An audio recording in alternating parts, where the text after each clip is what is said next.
മാടായിപ്പാറ എത്തി ഗൈസ്. മാടായിപ്പാറ എത്തിന്ന് പറയാനൊന്നുമില്ല, മാടായിക്കാവിൻ്റെ തൊട്ടിപ്പുറത്ത് തന്നെ മാടായിപ്പാറ. നല്ല വിശാലമായ എന്താ പറയണ്ടേ, നിറയെ കാക്കപ്പൂ ഉണ്ട് കേട്ടോ. ഓണത്തിനൊക്കെ ആകുമ്പോഴത്തേക്കും ഇതിനേക്കാളും ഉണ്ടാവും. ഈ അക്കരപ്പച്ച പറയുന്നൊരു സംഭവമാണ് കാക്കപ്പൂ. മെയിൻ പ്രത്യേകതയാണ് കാക്കപ്പൂവിൻ്റെ. എന്താണെന്നല്ലേ, നമ്മൾ ചെറുതിൽ കുഞ്ഞിൽ നമ്മുടെ വീടിൻ്റെ അവിടെയുള്ള പാറയ്ക്ക് കാക്കപ്പൂ പറിക്കാൻ പോവും. അപ്പോൾ കുറേ ആൾക്കാരുണ്ടാവും, ചേച്ചിമാരും ചേട്ടന്മാരൊക്കെ ആയിട്ട് കുറേ ആൾക്കാരുണ്ടാവും. എല്ലാവരും കൂടി കാക്കപ്പൂ പറിക്കാൻ പോകും. നമ്മളൊരു സ്ഥലത്തെത്തി അവിടെ നിന്ന് പറിക്കാൻ തുടങ്ങുമ്പോൾ കുറച്ച് അപ്പുറം അങ്ങോട്ട് നോക്കുമ്പോൾ അവിടെ നിറയെ ഉള്ളതുപോലെ ഉണ്ടാവും.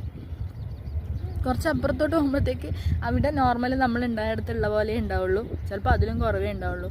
പക്ഷേ നമ്മൾ എത്രയും ദൂരത്ത് നിന്ന് അങ്ങോട്ട് നോക്കുമ്പോൾ നിറയെ ഇങ്ങനെ പടർന്ന് പന്തലിച്ചാണ് വരുന്നുണ്ടാവും. ഒരുപാട് നിറയെ ആയിട്ട് കാണും. ഞാൻ കാണിച്ചു തരാം കേട്ടോ.